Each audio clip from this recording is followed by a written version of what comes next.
Voici donc la dernière sportive Alfa Romeo, la 155 Q4, sigle barbare qui veut dire quadrifoglio. Il s'agit en fait d'une version commerciale du modèle de compétition, la GTA, qui s'est illustrée dans le championnat italien de tourisme avec deux pilotes de Formule 1 tels que Sandro Nannini et Nicola Larini.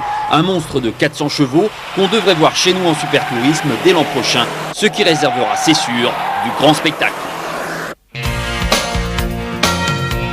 La 155 Q4 rentre dans le cercle fermé des sportives intégrales dérivées du rallye ou du circuit, tels que Lancia Delta Integral, Ford Escort Cosworth ou Toyota Celica 4x4.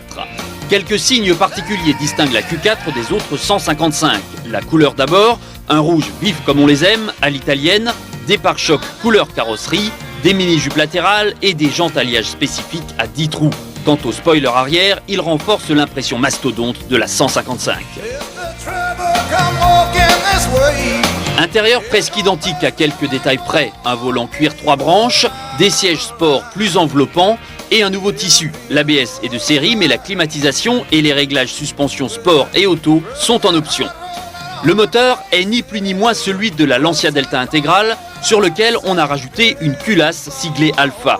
2 litres turbo 16 et seulement 190 chevaux, dû en partie au pot catalytique, ça nous fait tout de même 30 chevaux de moins que la Lancia. La transmission intégrale est aussi extraite de la banque d'organes Lancia. Nous avons donc en gros une Lancia déguisée en Alpha.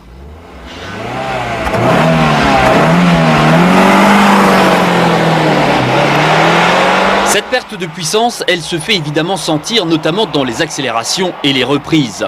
Autre souci, la répartition de la transmission nous a semblé trop neutre. 53% à l'arrière, résultat en conduite ultra sportive, elle sous-vire, il faut la violenter pour s'inscrire correctement dans un virage. Cela dit, les performances de l'Alpha restent de premier plan, 225 km/h maxi et 28 secondes 3 au 1000 mètres départ arrêté.